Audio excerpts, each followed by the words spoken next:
Bien, buenos días.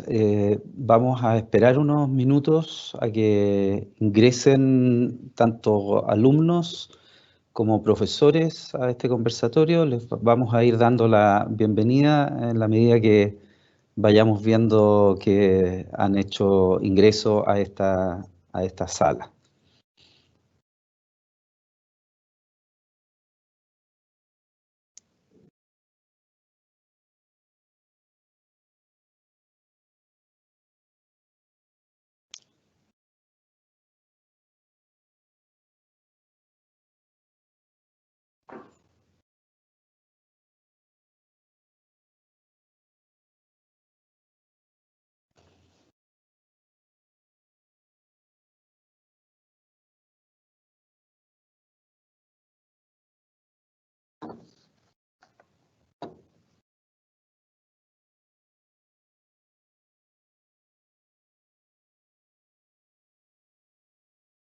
Bien, vamos a dar inicio a este tercer conversatorio que desarrolla el programa de formación cristiana de la sede Viña del Mar en el contexto de la Semana de la Fe y la Cultura.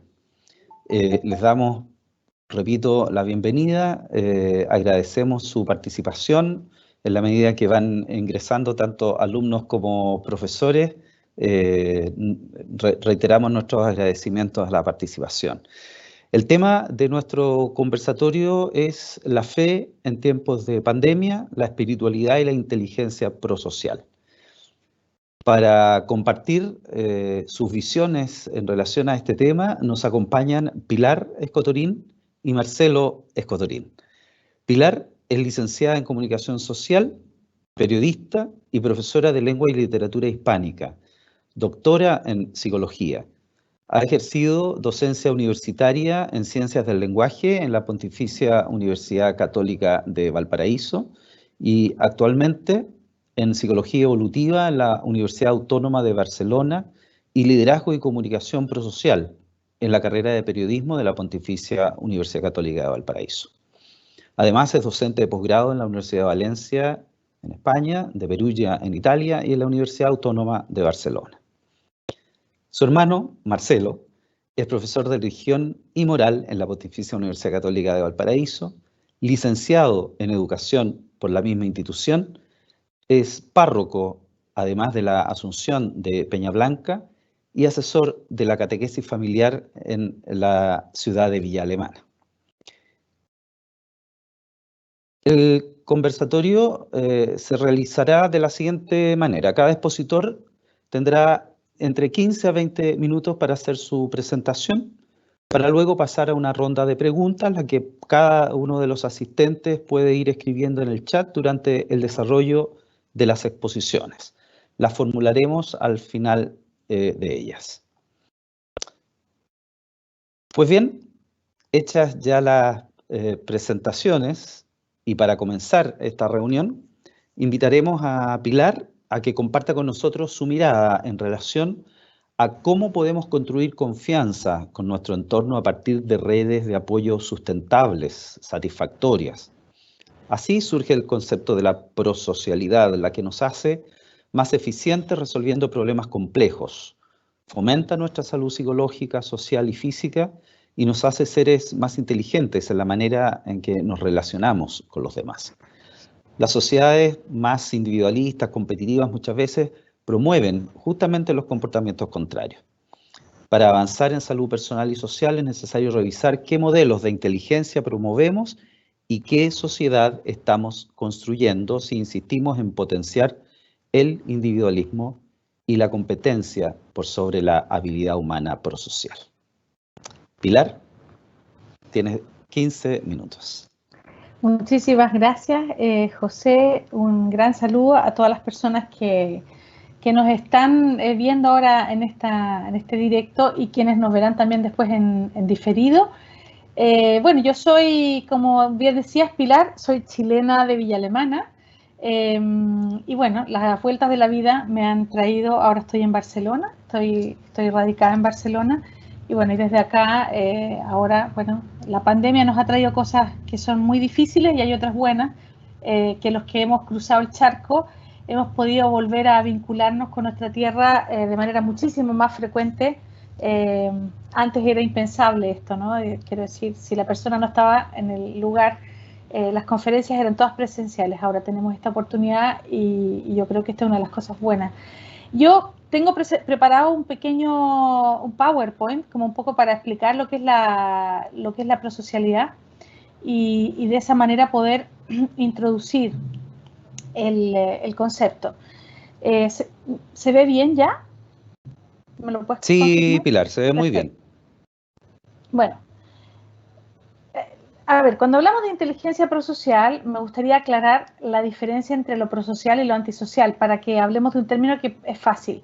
La palabra antisocial todos la entendemos, sabemos que son comportamientos negativos que destruyen a las otras personas, y hay distintos tipos de comportamiento antisocial, pero todos entendemos que es algo que destruye personas, el tejido social, y es muy perjudicial para la calidad de vida de las personas y de los grupos. En cambio, lo prosocial sería comportamiento contrario, es decir, son todos los comportamientos que benefician al otro voluntariamente y que quieren realmente ayudarle para que el otro se sienta fortalecido, ayudado en algo que no puede hacer por sí mismo.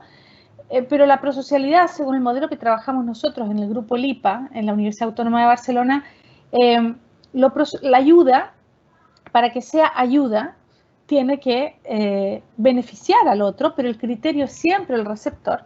Y otra cosa importante, aunque el otro esté súper agradecido de la ayuda, esta ayuda no puede, por ejemplo, humillar o generar dependencia. Muchas veces ayudamos la típica metedura de pata, ¿no? Yo lo único que quería era ayudar y al final, más que ayudar, has perjudicado a la otra persona. Entonces, uno para ayudar desde la perspectiva del otro se tiene que entrenar en las habilidades prosociales, porque no solo basta la buena voluntad, las ganas, el entusiasmo con querer ayudar, porque a veces esa energía centrada en la persona que quiere ayudar, en su motivación, no siempre repercute positivamente en el otro. A veces el otro no se siente potenciado en su creatividad, en su autoestima, en su identidad. Entonces es importante que no toda la ayuda es ayuda. Y en ese sentido, digamos que deberíamos ser más finos, sobre todo, por ejemplo, ¿no? las instituciones que tienen una cosmovisión cristiana, deberían sobre todo ser más finas en que esta ayuda al otro es una ayuda desde la realidad de lo que el otro es. Somos personas diversas, somos personas de culturas distintas, de distintas identidades, y no todo nos sirve a todos de la misma manera. Por lo tanto, nosotros cuando hablamos de la prosocialidad aplicada, que es lo que trabajamos en el grupo LIPA, nosotros nos ocupamos de desarrollar programas para comprender cómo se aprende y se entrena esta prosocialidad incluso en edad adulta.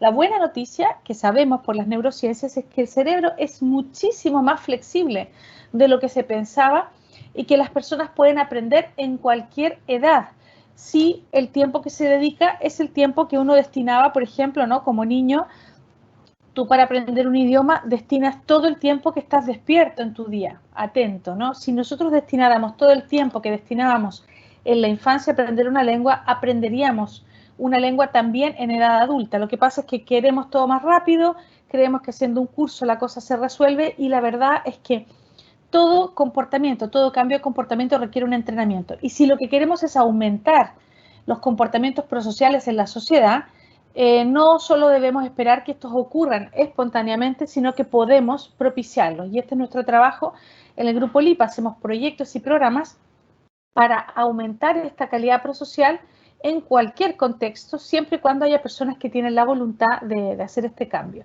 Ahora, ¿por qué el mundo tendría que cambiar a la prosocialidad? Digamos, uno puede cambiar por distintos motivos. Por motivación intrínseca, porque yo me doy cuenta que esta es la manera más justa y más equitativa de vivir, o sea, porque mis valores son estos, o bien porque el modelo antisocial está destruyendo de tal manera el tejido social que, aunque yo no sea una persona muy convencida, la verdad es que me doy cuenta que nos estamos autodestruyendo y que si no cambiamos el modelo nos vamos a estrellar. Por eso, aumentar la inteligencia prosocial es una opción estratégica, es muy inteligente. ¿Es un modelo costoso? Claro que sí, porque la prosocialidad es una acción, ahora voy a explicar un poco el ejemplo, pero digamos que la prosocialidad es una acción que se hace a otro sin esperar una recompensa material. Es decir, no es que yo digo, no vale lo que has hecho porque en el fondo te estabas esperando resolver el sentimiento de culpa. A ver, desde un punto de vista psicológico, es imposible que una acción no tenga una recompensa inmaterial. Esa recompensa existe, la gratificación, cuando tú sientes que has ayudado a alguien. Y eso no significa que la acción sea menos válida. El problema es cuando la acción se hace esperando una recompensa material, por una parte. Por ejemplo, yo me espero que tú a cambio me des otra cosa. Eso no necesariamente es prosocial, lo que no significa que sea negativo. Por ejemplo, la colaboración es un comportamiento, yo hago mi parte y tú haces la tuya, es un acuerdo. Eso no es prosocialidad, pero la colaboración también es necesaria en la sociedad. Solo que la prosocialidad es un comportamiento gratuito que genera confianza. Entonces, si ustedes miran, por ejemplo, los amigos que ustedes tienen, ¿por qué uno dice que esta persona es tu amiga? Porque te ha demostrado en la vida, a través de acciones prosociales, que está allí por ti porque eres tú. Y son acciones que te han ayudado, no son acciones que te humillan, no es ese amor que te ahoga. Se va el tiempo súper rápido. Yo, solo para darles una idea de la diferencia, ¿no? Si imaginan ustedes su cumpleaños ideal, yo esto normalmente lo hago en otros seminarios cuando tengo más tiempo, y la gente vota, ¿no? Y lo explico cada categoría, ahora no lo voy a explicar, pero ahí tú te das cuenta la enorme diferencia de lo que somos. Hay personas que su cumpleaños ideal es irse solo. Hay gente que realmente no le gusta la cosa masiva. Hay gente que necesita que le feliciten y le aplaudan públicamente. Si yo tomo a una persona que es más tímida y que no le gustan las cosas públicas y le hago un cumpleaños sorpresa en un restaurante donde todo el restaurante le canta el cumpleaños feliz, tú podrías decir, pero es que yo lo hice con la mejor intención. Sí, lo hiciste con la mejor intención, pero no fue un cumpleaños, una acción prosocial. Quien terminó haciendo la acción prosocial es el festejado que aceptó porque se dio cuenta que era con buena intención, se dio cuenta que era con cariño, pero al final la persona tuvo que gestionar muchas dificultades. Lo mismo que pasa, por ejemplo, cuando uno va a ver al hospital a alguien que está recién operado y la persona quiere estar sola y tú te instalas toda la tarde. Es decir, la cantidad de veces que hacemos acciones que no son prosociales y no nos damos cuenta. ¿Por qué no nos damos cuenta? Porque no siempre tenemos la empatía entrenada. Entonces, estas acciones donde yo solo quería ayudar, ¿no?, son las contrarias de las que nosotros queremos propiciar. Queremos aumentar la inteligencia prosocial de las personas y de los grupos. ¿Y por qué lo queremos hacer? Porque conectar con el otro, desde una mirada cognitiva, nos ayuda a mirar el mundo desde otra perspectiva. Nos ayuda a descentrarnos de nosotros y a entender que hay otras realidades, que el otro es distinto de mí. No solo lo que yo pienso, no es solo lo que yo creo que el otro necesita. En realidad no es amar al otro como a mí mismo, es amar al otro como quiere ser amado, que es distinto. Amar al otro como a sí mismo es muy, muy peligroso, porque la medida mía no siempre es la medida del otro. ¿Por qué tenemos dificultades, por ejemplo? ¿Por qué los pueblos originarios no son reconocidos en su dignidad cuando a veces hay gobiernos que dicen, es que hemos invertido mucho? Sí, pero es que hacer mucho no significa beneficiar mucho. Entonces, fíjense ustedes en esta situación de pandemia, la cantidad de cosas que se han activado a nivel de recursos para ayudar, pero si tuviéramos autoridades con más inteligencia prosocial, tendrían una checklist muchísimo más fina en el análisis de las necesidades y del diagnóstico. Pero uno no llega ahí si no se ha entrenado personalmente. O sea, yo después de que me entrené yo puedo ser una líder y implementar todo lo que yo hago con otras herramientas. Pero si no se hace un laboratorio personal, esto no funciona. Y es verdad, porque en la vida hay amores que matan. No toda acción de ayuda. Hay acciones de ayuda que destruyen, incluso de instituciones que han nacido para la ayuda, que al final generan una doble victimización, por ejemplo, ¿no? Instituciones que por querer ayudar al final tratan a la persona vulnerable como que si fuera un pobrecito, una pobrecita, una persona que no tiene las condiciones para salir adelante. Por lo tanto, la diferencia entre una acción prosocial y una no prosocial es que la acción prosocial aumenta la identidad, la autonomía, la creatividad, la autoestima de las personas y no subvalora ni genera dependencia, ¿no?, ni genera posesión. La prosocialidad es contagiosa, así como la violencia. La violencia genera violencia, la prosocialidad genera prosocialidad. Esto no tenemos tiempo de verlo. Esto, por ejemplo, es un típico caso. YouTube está lleno de experimentos sociales donde hacen algo por personas en situación de pobreza para ver cómo están de felices. Por ejemplo, una señora que gana 20.000 pesos al día vendiendo en la calle y yo voy y delante de la cámara le doy 30.000 pesos, a ver qué cara pone, ¿no? Y la señora, por supuesto, que los acepta porque los necesita, pero ella no ha dado autorización de grabación, ella se pone a llorar, o sea, no está salvaguardada su dignidad, su autoestima, ¿no? Se le refuerza en el sentimiento de la pobreza. Hay una serie de elementos y de acciones, o sea, las redes sociales, en todo lo que tiene que ver con voluntariado y pobreza, falta muchísima prosocialidad, ¿no? Tenemos que realmente revisar nuestras acciones de voluntariado desde un filtro, desde un filtro prosocial. ¿Por qué tenemos que aumentar nuestra inteligencia prosocial? Porque si la aumentamos, vamos a mejorar las relaciones de apoyo sustentables entre personas, porque la prosocialidad genera redes de ayuda a largo plazo. Cuando uno vive de una manera prosocial, no está nunca solo. Resuelve problemas más complejos con herramientas muchísimo más útiles, porque es mucho más fácil vincular tu bienestar personal con tu sentimiento de comunidad, porque en el fondo lo que estás haciendo es generar una comunidad, trabajar en red, aumenta la salud psicológica, social y física, también previene problemas de trastornos biopsicosociales, aumenta las relaciones de confianza en nuestra vida, nos hace seres más inteligentes en la manera como nos movemos con los demás y digamos que nos diferencia de otros modelos. Hay personas que han aprendido, porque la vida les ha hecho pensar que esto es así, que escalando y aplastando a los demás y escalando por sobre otros y pisando cabezas, se avanza más. Pero los estudios indican que las personas que son generosas también avanzan. ¿Por qué habría la sensación de que los buenos no avanzan y los malos sí avanzan? Entre comillas, no quiero hablar de malos y buenos, pero digo porque la gente lo dice así. Es que la persona que es prosocial, el dador, le cuesta más rearmarse cuando no es una persona que sabe pedir ayuda.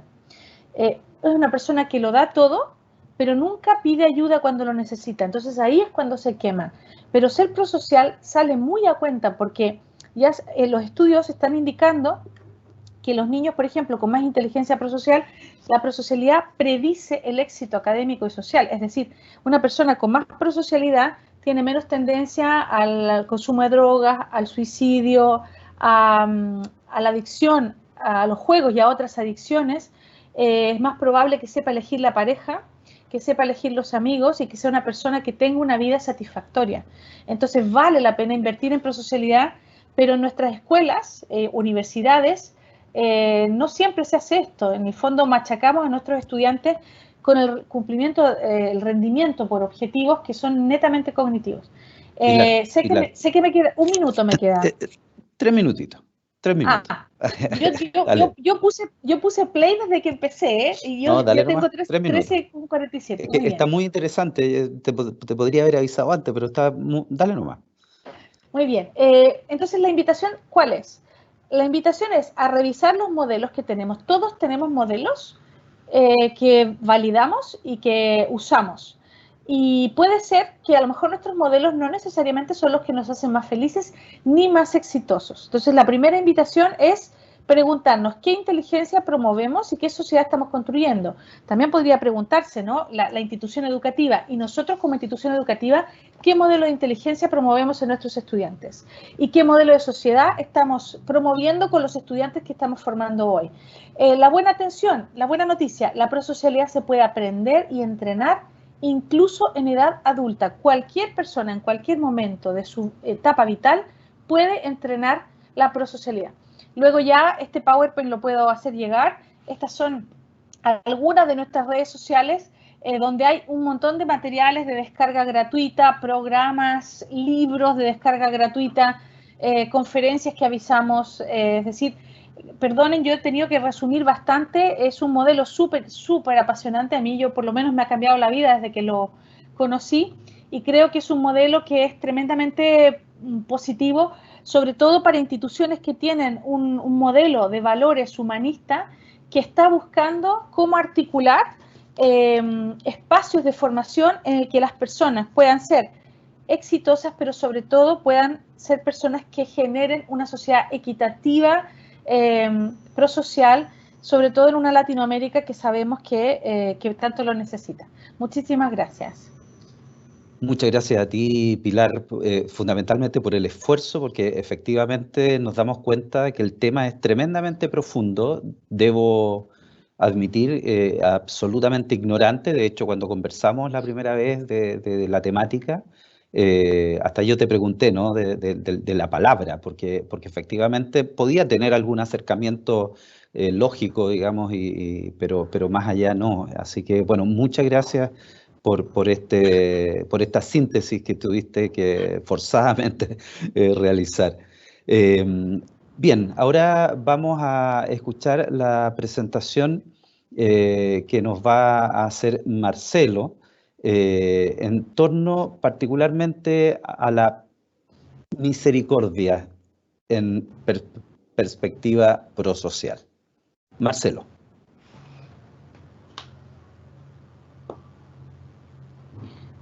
Estás muteado, Marcelo. Ahí sí. Ahí sí. Ahí bueno, sí. Muy buenos días. Voy a compartir pantalla. Yo elegí la misericordia en bíblica, ya que es aquello en lo que trabajo también, para poder ver cómo específicamente el mensaje de Jesús en relación a la misericordia. Perdón. ¿Estoy muteado? No. Sí, Estás muy bien, estás muy bien. estoy tratando de compartir pantalla. Ahora. Dale nomás. Ahí sí.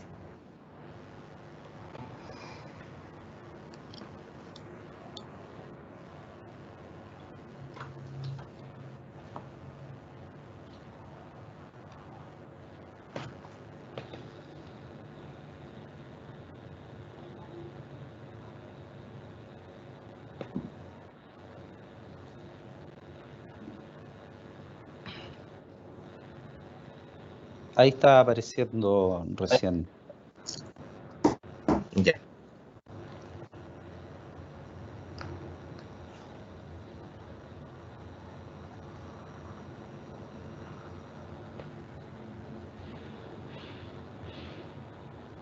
Y aquí me aparece cargando. Sí, no te preocupes, seguramente hay un problema ahí de conexión.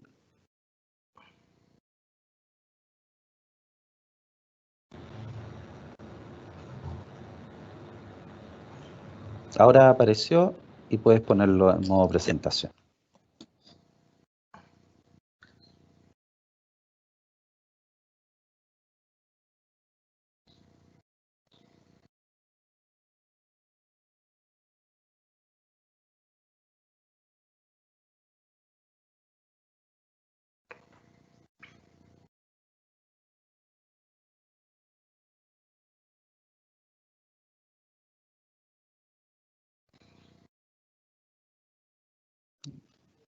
Está cargando todavía, así que no te preocupes. Sí, ok.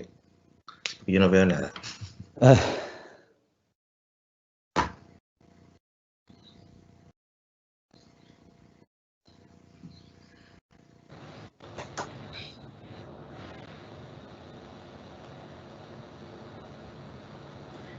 Bueno, mientras tanto se carga, para los que se unieron, estamos con el padre Marcelo Escotorín, quien a propósito del tema de la prosocialidad, ¿verdad?, que nos acaba de exponer Pilar, lo va a, de alguna manera, trabajar en relación al concepto de la misericordia. Si tienes problemas... Ahora sí. Ahí sí. Por lo menos ya lo veo. Ya, tú lo ves. En este minuto todavía nosotros no lo vemos, pero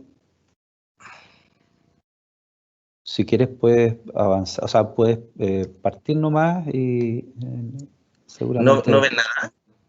Vemos la presentación, digamos, como documento en este minuto, todavía no como modo presentación.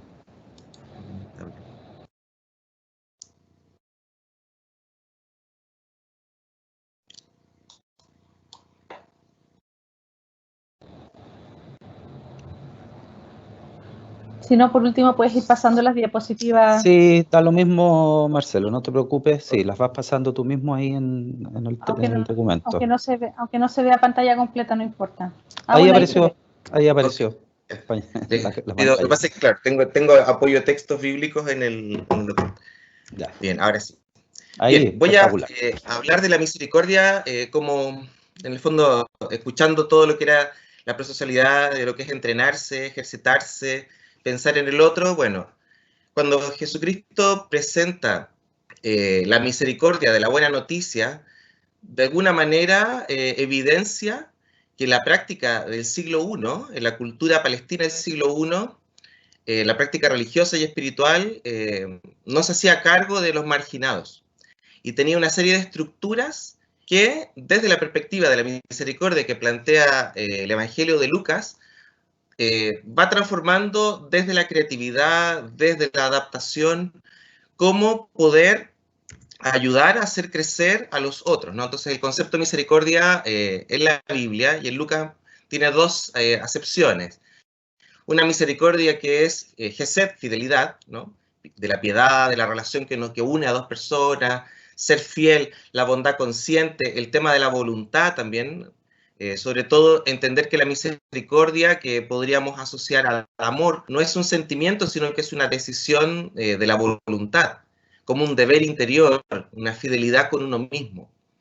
Y otra acepción del concepto de misericordia tiene que ver con el apego instintivo de un ser a otro, ese como el amor entrañable, maternal, paternal, fraternal, ¿no? De cariño, ternura, de compasión frente a la experiencia traumática y de perdón frente a la ofensa, ¿no? Entonces, para poder aproximarnos al concepto de misericordia que propone el Evangelio de Lucas, voy a trabajar dos parábolas. Lo primero que tengo que decir es que cuando uno va a un texto bíblico, debe saber que uno es un extranjero en la Biblia, que el origen de un texto tiene un contexto de cultura, de lenguaje, costumbres, etc. Entonces, para poder interactuar nosotros hoy, en el siglo XXI, con un texto que fue del siglo I, tenemos que asumir que hay ciertas cosas culturales que primero debemos entender para luego aplicar la enseñanza del texto en el presente. Podría de alguna manera, cuando uno lee un texto bíblico, confirmar aquello que entiendo, pero también podría modificar mis propios esquemas personales, ¿ya? ¿Qué es lo que hacemos? Reconstruir los escenarios, ver los modelos de comportamiento del siglo I, darnos cuenta por qué cuando Lucas habla de misericordia, cuál es la clave de comunicación. Y lo que está pasando es que tiene una comunidad dividida, y aquí podríamos hacer un paralelo con el hoy, donde hay algunos que son continuistas, que quieren seguir con lo que entienden del judaísmo, pero Lucas tiene una comunidad donde no todos son de origen judío, sino que hay muchos de origen pagano, que no comparten ciertas tradiciones judías. Entonces, ¿qué es lo que busca hacer con la misericordia Lucas? Poder unir, poder evitar esa división, pero también poder reflejar la necesidad de la inclusión de aquellos que son excluidos, como los paganos, como todos aquellos que se miraba como en menos, ¿no? Y creo que para poder entender esa clave de comunicación de la misericordia, escojo dos parábolas. La primera, que es Lucas 10, que es conocido generalmente, que es la parábola del buen samaritano, que tenemos dos opciones: aproximarnos y ver la necesidad de la persona, o pasar de largo de acuerdo a mis propias concepciones. Esto tiene tres puntos importantes. La pureza, porque el relato de la parábola del buen samaritano dice que había una persona que había sido asaltada y estaba botada en el camino. El camino era entre Jerusalén y Jericó. Jerusalén era el lugar de la religión, era el lugar del templo, donde la gente iba a hacer una serie de rituales para purificarse. Si yo me purificaba, podía acceder a lo divino. El templo era el lugar Santo Santorum.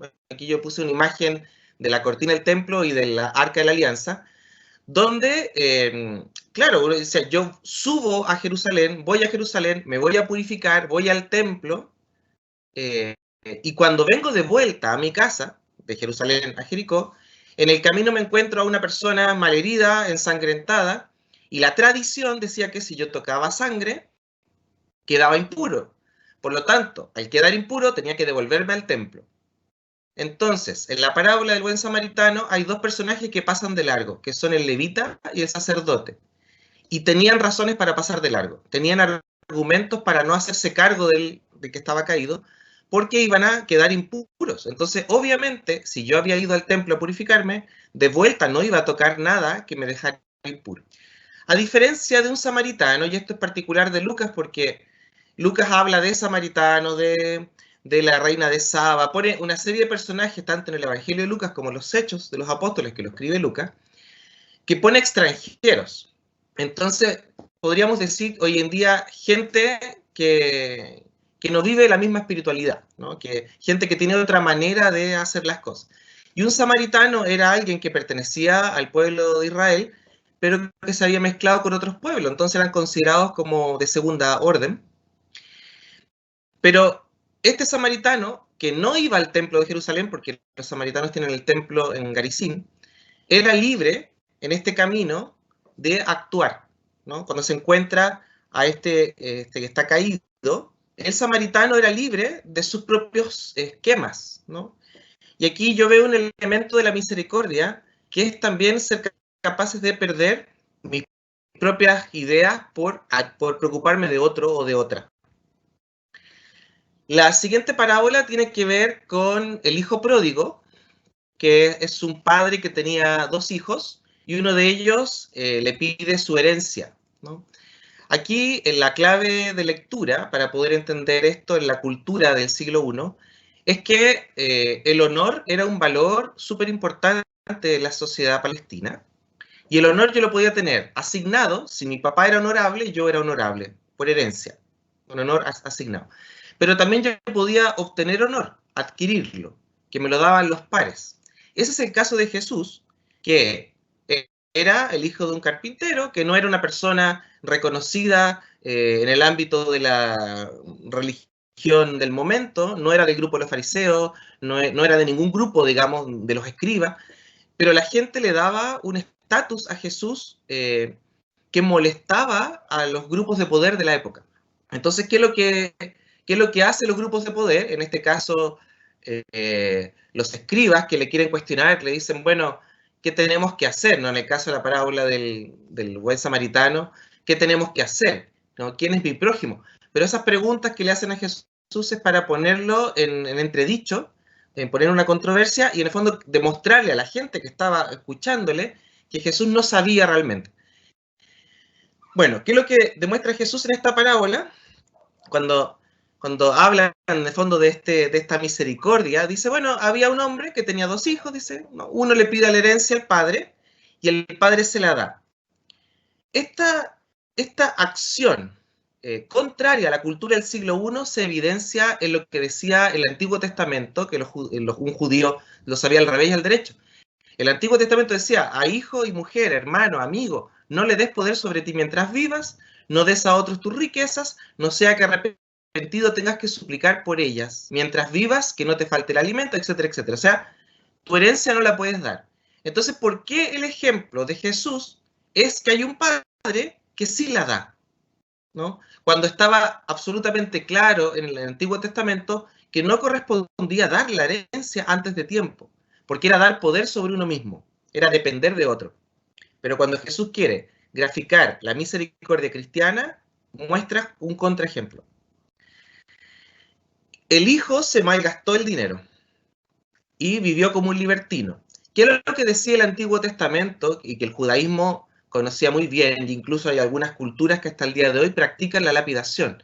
Decía que si un hombre tiene un hijo rebelde y díscolo, que no escucha la voz de su padre ni la voz de su madre, y le castigan y no por eso les escucha, su padre y su madre lo agarrarán y lo llevarán afuera de los ancianos de su ciudad, ¿no?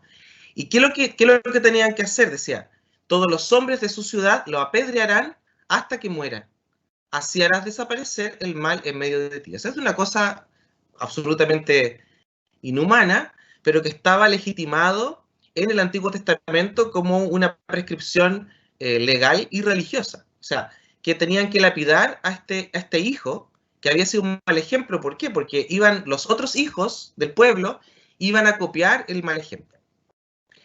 Este hijo, cuando una vez se fue de la casa del padre, toma conciencia porque llega a lo más último, termina cuidando animales que eran considerados impuros para el judaísmo, y él toma conciencia y dice, voy a volver a la casa de mi padre porque es ahí donde yo voy a poder obtener esta misericordia. Ahí yo voy por último, que me trate como un empleado más, que voy a volver a la casa de mi padre. ¿Cuál es el tema que a él lo hace tocar fondo? La impureza, ya lo habíamos visto como una clave de lectura, porque él llega a lo más bajo en el ámbito religioso, y cuando llega a lo más bajo, cuando topa fondo, decide volver a la casa de su padre. ¿Por qué el padre lo recibe con amor entrañable? ¿No? Porque el Antiguo Testamento dice que Dios no puede olvidarse, ¿no? Aunque una mamá olvidase a su hijo de pecho sin compadecerse de su hijo, dice, Dios nunca se olvidará, Dios nunca. Esto estaba en el Antiguo Testamento, lo que es el amor, ¿no? Ese amor entrañable que era el rajamín que les decía al principio. Entonces, cuando el hijo vuelve, el padre corre. ¿Y por qué el padre corre? Un papá en el siglo I no correspondía que anduviese corriendo, era mal visto. Culturalmente, un padre, que era un señor de familia, alguien respetable, caminaba. ¿Por qué el padre corre al encuentro del hijo entonces, como dice aquí, ¿no? Cuando todavía vio a su hijo lejos, le vio, ¿no? Y conmovido corrió, se echó a su cuello y le besó efusivamente. Porque si el papá no llega primero y llega la gente del pueblo, ya sabemos lo que decía la ley, había que pedrearlo. Entonces el padre, cuando ve a este hijo que venía de vuelta y temiendo la acción inmisericordiosa de la gente, corre para, en el fondo, decir, no, este es mi hijo, y le restituye todo, ¿no? De hecho, el texto después dice, le pone un anillo, le pone sandalias, le pone vestidura, en el fondo, le restituye la dignidad. ¿Qué es lo que quiero presentar, en el fondo, con la misericordia en perspectiva prosocial? Que lo que Jesucristo está planteando, el sentido genuino de las parábolas en Lucas, es cuando habla de aquel que se perdió, dice, encontré la oveja que se había perdido, encontré la moneda que se me había perdido, este hermano tuyo estaba perdido y ha sido encontrado, porque mi hijo estaba muerto y ha vuelto a la vida, estaba perdido y ha sido encontrado, porque este hermano tuyo estaba muerto y ha vuelto a la vida, estaba perdido y ha sido encontrado. Es una idea recurrente en las parábolas de misericordia de Lucas, que es muerte y vida, perderse y encontrarse. Entonces, la misericordia, entendida desde esta perspectiva prosocial, es poder encontrarse con un otro que no soy yo, que es diferente a mí, que tiene un modo de sentir distinto, un modo de ver distinto, y es entrar en la cultura del otro. Entonces, lo que propone Lucas a su comunidad es decir, mira, sale de ti mismo, sale de tus miradas, de tus preconcepciones, y anda al encuentro del otro, e intégrate, relaciónate, vincúlate. En tiempos de pandemia ha habido una crisis también en aquellos que acostumbraban a vivir su espiritualidad vinculada a un templo, vinculado a una comunidad creyente, vinculado a un grupo social. Y ha sido difícil para muchos católicos que yo conozco poder adaptarse en el contexto de pandemia. Y se sienten como en un duelo, como que no pueden vivir la fe.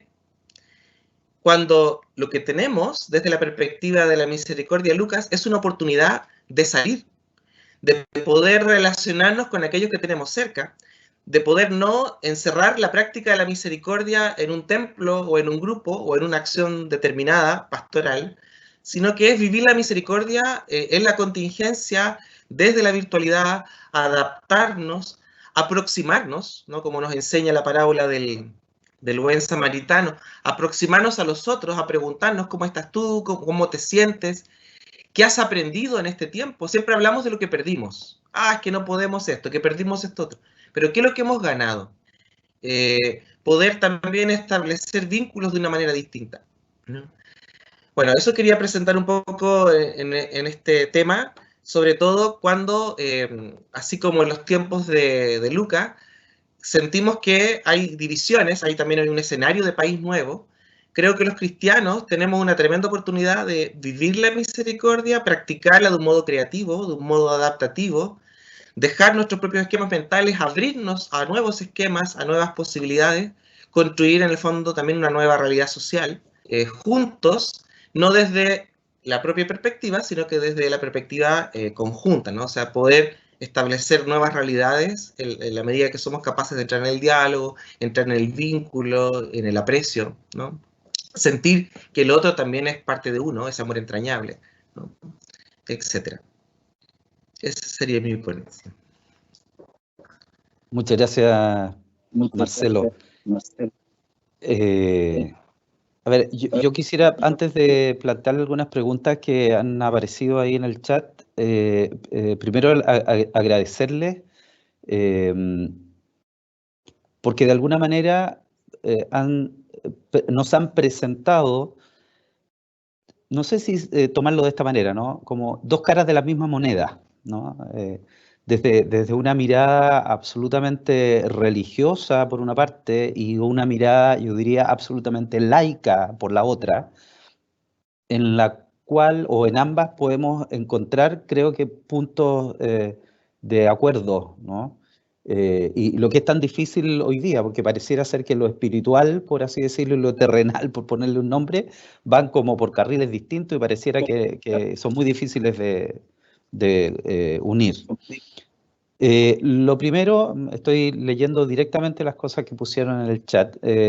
Voy a partir por un último comentario que hizo alguien que no sé si será algún profesor, pero dice: este tema está absolutamente vinculado a lo que estamos desarrollando en la tercera unidad de nuestra asignatura Principios de la Fe. Excelente, ¿no? Básicamente es un comentario de felicitaciones. Vamos a las preguntas. Pilar, hay una pregunta para ti. Dice, ¿cuáles serían nuestros primeros pasos para avanzar a lo prosocial? Bueno, la pregunta daría para un seminario, ¿no? En la Católica del Paraíso la asignatura dura un semestre. No, pero digo porque si ustedes sienten que soy muy general, es que estoy esforzándome en... Pero lo primero es que el comportamiento prosocial es una opción voluntaria. O sea que vivir prosocialmente, la inteligencia prosocial la elegimos, es decir, yo elijo este modelo, aunque no siempre sea un modelo fácil. Entonces eso significa primero decidir, es una pregunta que tiene que ver con la decisión, y luego estar dispuesto a ponerse en juego, es decir, ponerse en juego a revisar todo y transformarse en un modelo vivo, en un laboratorio social. Las personas que son cristianas, en el fondo es eso, ¿no? Que es en el fondo vivir, ¿no? Vivir la palabra, que se dice, ¿no? Pero en el caso desde una mirada más psicológica, lo que diríamos es ponernos en juego para generar un nuevo repertorio de comportamientos que se transformen en cultura. O sea, al principio a lo mejor es forzado, pero luego nos damos cuenta que se transforma en cultura. Algo tan sencillo como, por ejemplo, comunicarnos más prosocialmente. Nosotros tenemos un modelo que tiene factores y tenemos libros que explican cómo se hace, que por eso después pueden descargar los libros, pero por ejemplo, aprender a hacer preguntas de interés, a confirmar al otro en su dignidad, a preguntarle al otro si realmente siente que le estamos entendiendo, decirle, ¿tú sientes que te estoy entendiendo? O metacomunicar más, ¿no? Decir, mira, lo que tú me estás diciendo es esto es lo que yo entiendo. Antes, por ejemplo, de responder si me estoy sintiendo ofendida, ¿no? Aumentar, por ejemplo, la metacognición, que significa pensar en lo que estamos pensando. La gestión del prejuicio significa que yo me doy cuenta, o sea, a veces los prejuicios se cuelan en la cabeza y no nos damos cuenta, o sí nos damos cuenta, y luego decimos cosas que dañan al otro. Entonces, cuando viene una persona hacia mí y yo le pongo un hashtag de prejuicio, es decir, por ejemplo, ya vino este tal por cual, ay, o la palabra pobrecito es un hashtag, ay, pobrecito no sabe, pobrecito no puede, ¿no? Pobrecito significa que yo misma le doy una categoría de incapacidad. Eso, si yo no me doy cuenta que me está pasando, es probable que todo lo que yo haga para ayudar a esa persona le aumente en incapacidad y en dependencia. Y más que ayudarle, le voy a empezar a perjudicar. Si yo me doy cuenta, me doy cuenta que lo estoy encontrando un pobrecito, me doy cuenta que lo estoy encontrando incapaz, entonces yo logro darme cuenta, gestiono este pensamiento y digo, a ver, esta persona es capaz. Lo que pasa es que ahora está en un momento muy difícil y no lo ve, pero es capaz. Entonces yo tengo que mirar cómo le ayudo, porque necesita mi ayuda, para que sienta que esta es una ayuda puntual, ¿no? Y para empoderarle a poder, ¿no?, resolver esta ayuda. Entonces, hay muchos puntos. Nosotros en la comunicación prosocial tenemos un modelo en el ámbito de la pareja de 15 factores, en el ámbito general de la social un modelo de 17 que está todo disponible en nuestros libros, de cómo hacer, ¿no? Por ejemplo, cuáles son mis puntos fuertes y mis puntos débiles. Puede ser que a lo mejor mi punto más débil es que yo soy una persona altamente inoportuna. O sea que mi empatía no me permite darme cuenta cuando estoy llegando, invadiendo al otro en su espacio y no me doy cuenta. Yo eso lo puedo entrenar. Yo puedo aprender a ser una persona más oportuna, ¿no? Porque si me conecto con el otro desde la perspectiva del otro, yo me doy cuenta. No te das cuenta que está enfermo, no te das cuenta que está triste, no te das cuenta que, ¿no? Eso lo hacemos en la vida normal. Por ejemplo, cuando hay que dar una mala noticia, todos sabemos que, a ver, ¿quién le dice? Por ejemplo, murió alguien. ¿Quién le da la noticia a tal persona? No, que lo haga Juan, porque Juan sabe dar malas noticias. ¿Por qué Juan sabe dar malas noticias? Porque es una persona que tiene una inteligencia prosocial más entrenada. Entonces Juan sabe cómo tomar al otro, cómo acogerlo. Hay personas que son famosas por dar malas noticias de una manera tremendamente antisocial, ¿no? Entonces, bueno, ejemplos habría millones, ¿no? Y te doy el último ejemplo. En un funeral, ¿no?, cuando yo doy el pésame, algún día los deudos, los que hemos perdido personas, si nos organizamos y hacemos un libro de malos consuelos, ¿no?, hay consuelos que son el anticonsuelo, ¿no? Entonces, no haberlo dicho, haberme dado un abrazo y no me hubieras dicho nada, ¿no? Porque hay consuelos que son tremendos, ¿no? Entonces, no es que estas cosas son automáticamente fáciles, ¿no? Hay que realmente ayudarse. Y entonces, si la persona quiere, bueno, yo creo que se puede estudiar, se puede preparar, pero también nosotros tenemos un montón de... El último libro que hemos hecho, muy divulgativo, que es para cómo conectar con mirada prosocial con mujeres en situación de violencia machista, porque la mujer en situación de violencia no es que puede dejar al agresor, porque es que no siempre sabe, no siempre está preparada, no se ha dado cuenta. No es que yo digo, ay, qué tonta, está ahí porque quiere. No, no es así. Entonces, depende del momento de la mujer, es como yo puedo comunicar con ella si realmente la quiero ayudar. Entonces, no sé si con esto doy alguna pista, José. Muchas, muchas, Pilar, muchas gracias.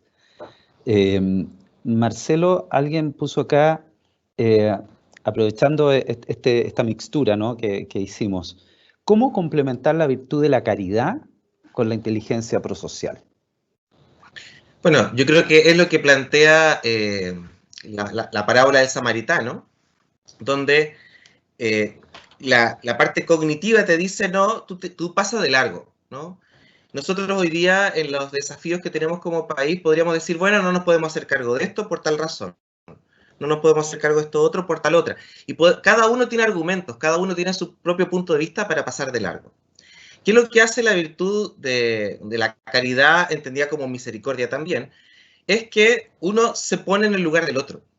Entonces, y para ponerse en el lugar del otro hay que vaciarse, ¿no? Un poco lo prosocial, uno de los 15 puntos prosociales, dice que para poder tener una comunicación de calidad con otra persona, tú tienes que vaciarte de ti mismo, vaciarte de tus propias concepciones, prejuicios, para atender la necesidad del otro. Eso es lo que dice lo prosocial, ¿no? Ahí me podrán confirmar. Entonces, ¿qué es lo que hace en esta parábola desde la misericordia? Es eso, o sea, decir, yo tengo que ser libre, o sea, ¿por qué los dos primeros personajes pasan de largo viendo la misma situación del que está ahí ensangrentado, botado en el camino? O sea, todos como país somos conscientes de lo que está pasando, pero ¿por qué no todos actúan prosocialmente? ¿Por qué no todos actúan con caridad, con misericordia? ¿Por qué? Si es evidente las necesidades que tenemos como sociedad. Porque hay estructuras mentales que dicen, yo tengo mis razones para pasar de largo, y pasan de largo. Y el levita y el sacerdote se quedan súper tranquilos porque hicieron lo correcto. Porque haber tocado a esa persona, haberse metido, haberse vinculado, era contaminarse y perder toda su espiritualidad y religiosidad, porque les iba a alejar de Dios. En cambio, el samaritano, que en el fondo representa a Jesús, que es libre de esos prejuicios, libre de esas estructuras, hace lo que todos deberíamos decir. Entonces, porque hay una crisis institucional también al país en general, la iglesia, el gobierno, los parlamentarios. ¿Cuál es la crisis? Que si todos estamos viendo lo mismo, ¿por qué no actuamos con misericordia y con caridad? Y es porque tenemos una serie de estructuras y razones y argumentos y tiempos, pero al final no estamos atendiendo prosocialmente lo que el otro necesita ahora. Ya lo dijo el Papa Juan Pablo II el año 87. Los pobres no pueden esperar. Lo dijo un economista cuando el cobre estuvo muy alto en el primer gobierno de Bachelet, que Chile guardaba el dinero en el extranjero y decía, oye, es que no es el momento de invertir. No es el momento de invertir porque si invertimos el dinero en Chile va a variar. O sea, ¿cuándo es el momento? Bueno, ahora que todo se mira ahora con una perspectiva distinta, nos damos cuenta que hay urgencias que al parecer las descuidamos y en eso fallamos todos. Entonces, ¿qué podríamos decir que hay de favorable en este escenario? Que es muy favorable el contexto de pandemia para tener una actitud prosocial, para tener una actitud religiosa, aquellos que somos creyentes, y vivir concretamente nuestra fe, no solo con discursos, sino que con acciones. Muchas gracias, Marcelo. Mira, estoy leyendo algunos comentarios que están poniendo en el chat. Bueno, esta claramente es una profesora, ¿no? Pone... Pilar, buscaremos todos los libros. Excelente charla, dice, con gusto a poco. Y alguien más está poniendo algo acá, que estoy copiando en este minuto para poder leerlo bien. Dice, a propósito de lo que está planteando Marcelo, dice, es interesante esta mirada desde la libertad de los prejuicios. Liberarse de prejuicios al actuar nos haría más misericordiosos. Es muy buena reflexión.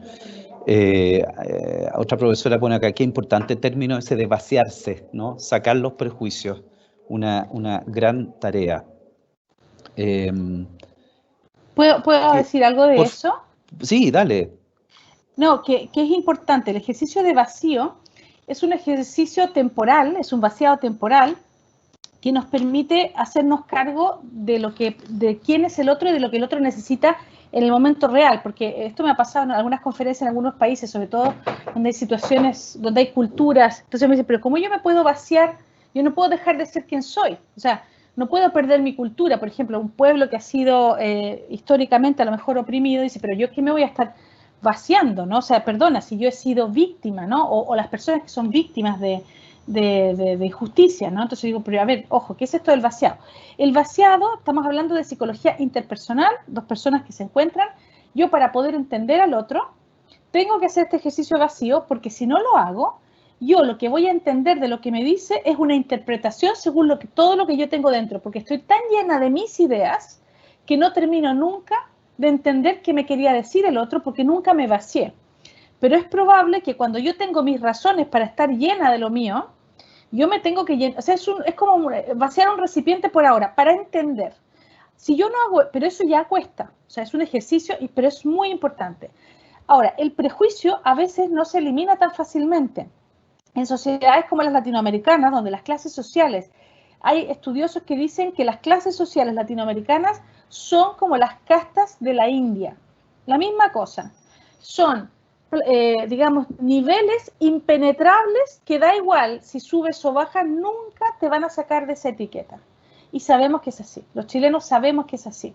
La clase social y el clasismo es una enfermedad en la cultura. Entonces, yo no es que digo fuera inmediatamente, porque es una vida de educación, así como lo es también el modelo patriarcal, ¿no?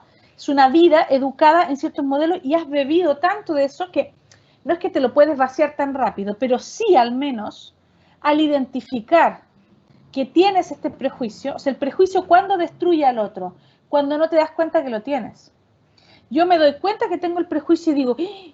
Me doy cuenta que estoy siendo prejuiciosa. Entonces yo lo gestiono para que el otro no sea dañado por mi prejuicio. Luego, ojalá que yo logre sacarme el prejuicio. De hecho, la prosocialidad se ha demostrado que elimina los prejuicios, ¿no? entre grupos, ¿no? Nosotros en un proyecto que hicimos hace algunos años con la Católica del Paraíso, con distintos países latinoamericanos, lo que hacíamos era aumentar la calidad prosocial de la inserción en el mundo del trabajo. Porque los estudiantes que vienen de colectivos de distintas clases sociales o de colectivos más desfavorecidos no acceden a las mismas prácticas laborales con la misma calidad que accede quien tiene contactos, quien ha viajado, quien habla inglés. Y es así. Entonces, nosotros lo que veíamos era, bueno, pero nosotros no podemos trabajar con estudiantes de un solo grupo, porque si no, al final aumentamos estos guetos y generar grupos heterogéneos socialmente. Y lo que nos pasó, por ejemplo, en Ecuador, fue muy espectacular. Teníamos grupos de estudiantes en una universidad de Ecuador, incluso que por clase social se sentaban separados en la clase. En un lado, o sea, no se mezclaban, pero ellos no se daban cuenta. Ellos estaban con los amigos, los que venían de los mismos colegios, que se conocían, y que además coincide, ¿no? Que quienes van a los mismos colegios son más o menos todos de una misma clase social. En Chile eso lo vemos. Entonces, todos los conocidos en una parte y todos los otros. La profesora desesperada decía, pues que yo no los logro hacer trabajar en grupo. Una vez la profesora, por desesperación, los hizo caminar en la sala y decía, stop, para que todos se sentaran y quedaran mezclados. O sea, ella trataba de mezclarlos de alguna manera y no lo lograba. Y logramos hacer un trabajo espectacular. Y en el momento que se dieron cuenta, por ejemplo, que el que llegaba tarde no era un irresponsable ni un flojo, es porque se levantaba a las 5 de la mañana, porque vivía súper lejos, porque tenía que tomar micro, y así todo llegaba tarde, ¿no? Entonces todos empezaron a entender y a ayudarse, ¿no? Entonces, bueno, el tema del prejuicio, lo quería decir por lo que dijo la profesora, que es súper importante, pero que no tenemos que pensar que el objetivo ya es eliminarlo, al menos primero identificarlo. O sea, eso ya es el primer paso. Súper, sí, se entiende. Muchas gracias, Pilar. Hay una pregunta que en realidad se las voy a formular por si quieren agregar algo, pero me da la impresión que ya la habían respondido. Dice, valoro la explicación de las parábolas. Siempre hay aspectos de contexto que nos ayudan a entender mejor el mensaje. ¿Podríamos vincular la actitud misericordiosa de las parábolas con lo que es la inteligencia prosocial hoy? No sé si quieren, Marcelo, aportar algo que no haya... Sí, bueno, que ese fue el ejercicio, es poder descubrir que el amor, la misericordia, no es un sentimiento. ¿Ya? Primero, porque siempre decimos, oh, yo siento que te amo. No, el amor, la misericordia, es una decisión de la voluntad. Y cómo inteligentemente actuar la decisión, la prosocialidad nos da pasos específicos para poder lograr inteligentemente una acción prosocial que el otro identifique como misericordioso. La identificación del acto de caridad o de amor no va dado por mi intencionalidad, sino que va dado por la recepción. Ok. Bien, y quiero terminar con una pregunta que no subieron al chat, digamos al chat, sino que se me ocurre a mí, y que partió al inicio por algo que dijo Pilar, y quiero que la responda cada uno desde su propia vertiente. Y tiene que ver con amar al otro como a mí mismo o como el otro quiere ser amado. Marcelo, ¿quieres responder tú? O sea, como yo, la provocación la hice yo. Por supuesto. Hazte cargo. Yo insisto en esto, pero quizás si quieres tú a lo mejor hacer alguna... Porque claro, yo lo que quisiera... yo estoy diciendo... Sí. Dale. Sí. Que a mí me hizo pensar eso, porque claro, uno desde un punto de vista religioso, bíblico, dice amar al otro como a uno mismo, donde uno mismo es la dimensión. Pero una cosa es la dimensión en cuanto a que cómo yo experimento de positivo, de bondadoso o de prosocial hacia mí, pero otra cosa es replicar exactamente a mi modo para el otro. Yo creo que ahí está la diferencia.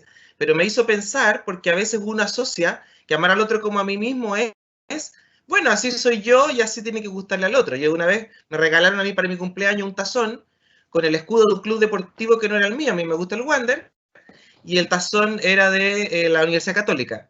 Entonces el que me lo regaló me dijo, bueno, es que a mí me gusta la Católica, ¿no? Entonces yo creo que podríamos decir que si un tazón es bueno para ti y para mí, no necesariamente de la misma manera, ¿no? Por supuesto. Pilar. Bueno, el ejemplo es buenísimo. A ver, yo creo que, primero, a mí me gustó mucho, disfruté mucho, pese a que somos hermanos, con Marcelo, yo nunca había escuchado esto que él explicaba y he escrito un montón de ideas. Yo creo que yo coincido con lo que tú dices, o sea, la medida puede ser uno mismo en el sentido, por ejemplo, de la dignidad, ¿no? O sea, el otro tiene que tener la misma dignidad que yo, ¿no? Entonces, claro, amar al otro como a mí mismo en el sentido de, sí, el otro tiene mi misma dignidad, por lo tanto, esto me lo explicó una periodista que era asesora de un político, cuando estaban construyendo casas, ¿no? Para una población vulnerable, y entonces ella dice, sí, pero aquí falta ventana y aquí falta, ¿no?, un poco de jardín, ¿no te parece? Entonces le dice, bueno, pero ¿qué tú quieres producirles un barrio mediterráneo? Bueno, dice, si a mí me gustaría, a ellos también les gustaría. Si es bueno para mí, ¿por qué no es bueno para ellos? ¿No? O sea que, quiero decir, no porque el otro esté en una situación de vulnerabilidad, merece menos porque no tiene la misma dignidad. Tenemos la misma dignidad. Y en este sentido yo creo que es importante, tenemos la misma dignidad, y en el sentido de la dignidad yo podría ser la medida. El problema es que si la persona tiene problemas de autoestima, quiero decir, ¿no? Entonces, aquí entramos en un montón de problemas. ¿Quién soy yo? ¿Quién soy yo para el otro? Y yo creo que la medida, o sea, desde la prosocialidad, la medida es siempre el otro. El otro en el sentido de qué es el otro, o sea, qué necesita el otro según su cultura, según su historia, según su edad, según la proveniencia, ¿no? Según su orientación sexual, según un montón de características, ¿no? Entonces, el otro tiene unas necesidades, y esas necesidades, el único que sabe que es experto en su vida es el otro. La otra persona es experta en su vida, y esa persona es la que puede decirme si esto es bueno o no. Y si no lo sabe, porque está en una situación de vulnerabilidad, yo tengo que tener una checklist que mi acción de ayuda no la puede hundir más. La persona no puede quedar peor que después de mi ayuda. No puede quedar más triste. O sea, mi hijo o mi hija no puede sentir, por ejemplo, que yo, mamá, la amo tanto, le hago todas las tareas porque quiero que le vaya bien, y si la mamá no está, la niña no sabe hacer las tareas. Esa no es una acción de ayuda. O sea, ahí el criterio no es el otro, el criterio soy yo. Entonces, es muy delicada esta palabra de amar al otro como uno mismo, porque si uno lo interpreta así al pie de la letra, todo vale, y las metidas de pata más grandes son cuando el criterio soy yo desde mi egocentrismo. Hay que autotrascender y realmente aceptar que el otro es distinto, tiene derecho de ser distinto, tiene derecho de no gustarle lo mismo que a mí, tiene derecho de disentir, tiene derecho de hablar otra lengua, tiene derecho de tener otra cultura, tiene derecho de optar por la vida que quiere ser, de ser la persona que quiere ser. Por mucho que mis valores religiosos sean otros, la persona puede elegir. Yo tengo que ser capaz de acoger a este otro como es y no como yo quiero que sea según mi mirada. Perfecto. Oye, Chuta, ya nos pasamos en algunos minutos. Yo les quiero agradecer, pero enormemente, la posibilidad que nos han dado de escuchar sus posturas distintas y sus posturas similares. Quiero agradecer a Pilar por, de alguna manera, culturizarnos con este concepto que, como te decía en un principio, para mí era desconocido y que lo encuentro tremendamente profundo. Muchas gracias por eso. Y a Marcelo, muchas gracias. Yo soy un católico practicante. He escuchado miles de veces las parábolas que tú usaste en tu presentación, y nunca jamás en la vida nadie me las había explicado con la profundidad que tú lo hiciste en estos breves minutos. Así que agradecidísimo de su participación, de su disposición, y antes que me lo digan, yo voy a contar con ustedes para futuras actividades que tengamos, así que patuamente me los apropio. Agradezco mucho a todos los que nos acompañaron en este conversatorio, a las profesoras programa de formación cristiana, a los alumnos de la profesora Rosita Inostroza, que también estaban con nosotros. Muchas gracias y bueno, solamente a los que han participado recordarles que en el chat debería aparecer ahí una encuesta para evaluar esta actividad, digamos que para nosotros es tremendamente importante que ustedes la evalúen para saber en qué podemos mejorar. Pilar, Marcelo, de nuevo, muchísimas gracias. Agradecemos a todos por su participación. Que tengan una excelente tarde y un excelente cierre de semana. A todo esto me acaban de informar que en Chile vamos a tener feriado el lunes 21. No sé si eso es tan bueno o tan malo. Si prosocialmente para otros no corresponde, para nosotros, para mí por lo menos, estoy muy contento. Que estén muy bien. Muchas gracias por acompañarnos. Gracias. Adiós.